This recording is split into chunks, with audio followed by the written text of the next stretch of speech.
সেই জীর্ণ সুটকেসের ভেতর কাপড় চোপড় নয়, তিনি সঙ্গে করে নিয়ে এসেছিলেন আস্ত এক বাংলাদেশ। 50-এর দশকের বাংলা কবিতা যখন পাশ্চাত্যের এজরা পাউন্ড বা এলিয়টের অনুকরণে মেকি নগর যন্ত্রণায় নীল হয়ে যাচ্ছিল, তখন আল মাহমুদ সেই নাগরিক আভিজাত্যের গালে সজোরে এক চরকসি উচ্চারণ করলেন লোকজ মাটির পংক্তি।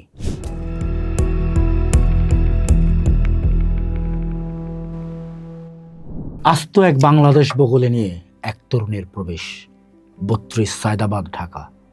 এই বিষণ্ণ দালানে তেমন জানালা কই, যাতে বাঁকা নদী দেখা যায়, ধবল পালের বুক যেন মার বক্ষের উপমা। কোথায় সলিলে ভাসে জোয়ারের তাবৎ নায়রি, দেয়ালের ফ্রেমে রাখা কে দুঃখিনী জলের জৌলুস, পাথর ফাটানো ধারা সান্ত্বনার শব্দের মতন। তুমি কি জননী সেই অভাবের আভায় দলিত? বাংলার মানচিত্র এ ঘরের পেরেকে রয়েছ। এক তপ্ত দুপুর, সময়টা 1954 সাল। সদরঘাটের রিভারভিউ ক্যাফেতে ধোয়া ওঠা চায়ের কাপ সামনে নিয়ে বসে আছেন দুই তরুণ। একজনের পরনে সস্তা খদ্দেরের পিরান, বগলে গোলাপ ফুল আঁকা এক জীর্ণ ভাঙা সুটকেস। অন্যজন মার্জিত নাগরিক। খদ্দের পরা সেই তরুণ মফস্বল থেকে আসা মীর আব্দুস শুকুর আল মাহমুদ। সেই জীর্ণ সুটকেসের ভেতর কাপড় চোপড় নয়, তিনি সঙ্গে করে নিয়ে এসেছিলেন আস্ত এক বাংলাদেশ। তার নদী, নালন্দার ধ্বংসাবশেষ, তিতাসের ঢেউ আর ঘরমাক্ত কিষানির ঘ্রাণ। উল্টো দিকে বসা তরুণটি শামসুর রহমান। শুরু হলো বাংলা কবিতার এক অমর ত্রয়ীর মহাকাব্যিক পথ চলা। শামসুর রহমান, আল মাহমুদ আর শহীদ কাদরী। এখন কোথায় যাওয়া যায়? শহীদ এখন টেলিভিশনে, শামসুর রহমান সম্পাদকীয় হয়ে গেলেন। হাসানের বঙ্গজননীর নীলাম্বরী বোনা আমার দ্বারা হবে না। জাফর ভাই ঘোড়ার গায়ে হাত বোলান।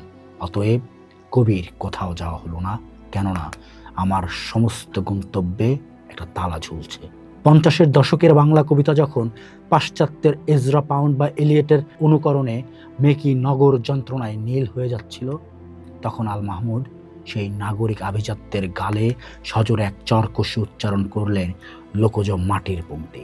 তিনি বুঝিয়ে দিলেন, আধুনিকতা মানে কেবল তিতাস ছেড়ে টেমসের তীরে বসে বিলাপ করা নয়, বরং আধুনিকতা হলো তিতাসের কাদা মেখে বুড়িগঙ্গার তীরে দাঁড়িয়ে নিজের শিকড়কে চেনা।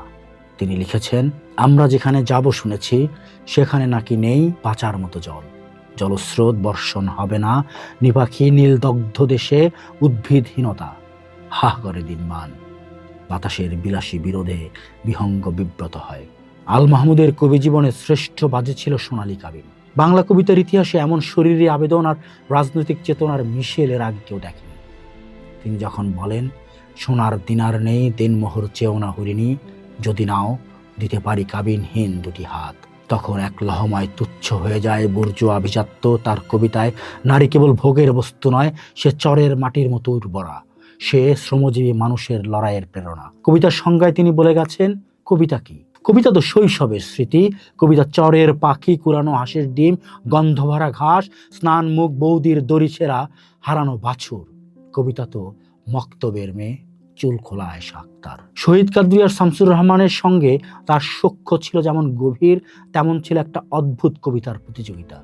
শহীদ কাদরী যখন 14 বছর বয়স, মা হারিয়ে বিউটি বোর্ডিংয়ে মাথা নিচু করে কাঁদছিলেন, তখন শামসুর রহমান তার হাতে তুলে দিয়েছিলেন বুদ্ধদেব বসুর কবিতা পত্রিকা, যেখানে ছাপা হয়েছে কিশোর শহীদের প্রথম কবিতা।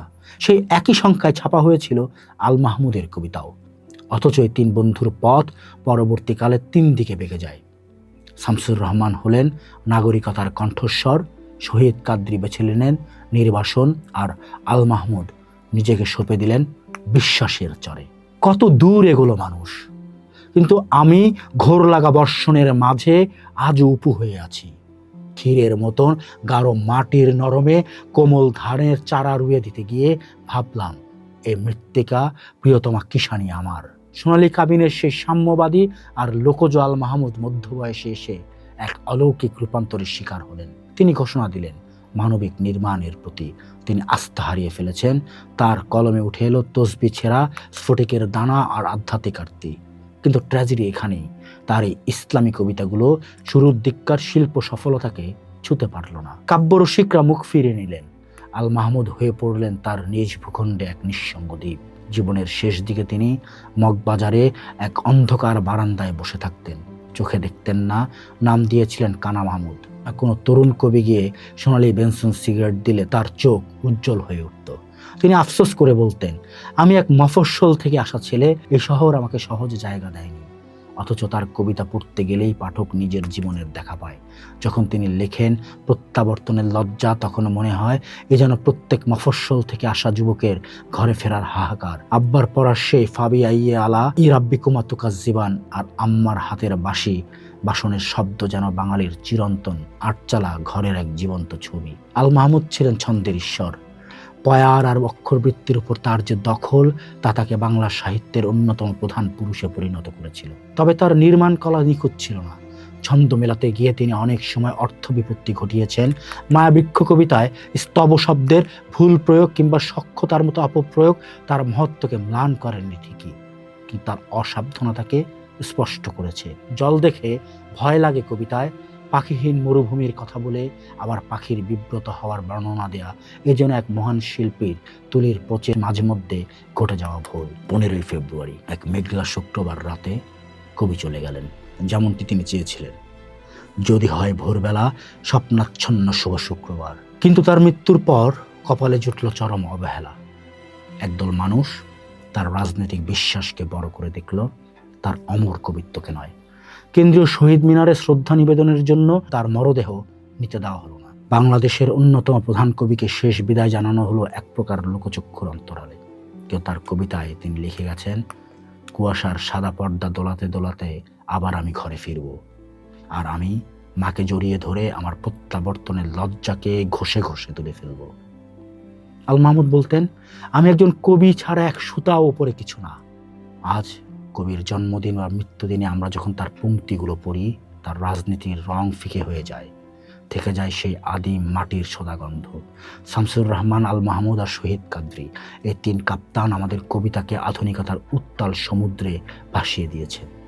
আল মাহমুদ ছিলেন সেই নৌকার সবচেয়ে সাহসী মাঝি, যিনি দিগ্ভ্রান্ত হয়েও শেষ পর্যন্ত মাটির কাছে ফিরে এসেছিলেন বারবার। তিনি এক ধরনের আলস্য, যে আলস্য শেখায় মফস্বলের এক তরুণ বগলে জীর্ণ সুটকেস নিয়ে শহরে জয় করতে পারে। তার ত্রুটি বিচ্যুতি, তার বিশ্বাসের বদল সবকিছু ছাপিয়ে আল মাহমুদ থেকে যায় সকলের ভেতর সোনালী কাবিনীর কবি হয়ে, যার পংক্তিগুলো প্রেমিকার কানে মন্ত্রের মতো বাজবে অনেক দিন। তিনি হারিয়ে যাননি, বরং লোকান্তর পেরিয়ে তিনি এখন এক অজেয় নক্ষত্র, যিনি আজও আমাদের হৃদয়ের গহীনে বক্তিয়ারের ঘোড়ার মতো খটখট শব্দে জানান দেন, কবিতা অমর, কবি অবিনশ্বর। শেষ করছি তার একটি বক্তব্য দিয়ে। আল মাহমুদ বলছিলেন, আমার সবচেয়ে দুঃখ যে শামসুর রহমান খুব অকালে চলে গেলেন। আমার আক্ষেপ যে তার বাঁচার স্বাদ ছিল, সেটা পূর্ণ করে যেতে পারেননি। আমাকে তিনি বলতেন তার বাঁচার স্বাদ সম্পর্কে, আমাদের সঙ্গে তরুণদের একটা গ্যাপ হয়ে গিয়েছিল। এই গ্যাপটা পূরণ করার মধ্যবর্তী কেউ ছিল না। কথা হলো যে আধুনিক সাহিত্য বলতে কবিতাকে বোঝায় না অন্যান্য দেশে। বাংলাদেশে বরং উল্টো ঘটনা ঘটল। এদেশের প্রধান তিনজন লেখক তিনজনই কবি ছিলেন। এরা হলেন শামসুর রহমান, আমি এবং শহীদ কাদরী। এই যে কবিতাকে আমরা প্রাধান্য দিলাম, এর ব্যাপারে আমাদের যুক্তি ছিল, রাজনীতি ছিল, সবচেয়ে বড় কথা বিষয়বস্তু ছিল। আমরা আন্দোলন করে কবিতাকে এই বাস্তবতার মাটিতে দাঁড় করিয়ে দিয়েছি, অথচ কাজটা করার কথা ছিল কথা শিল্পীদের।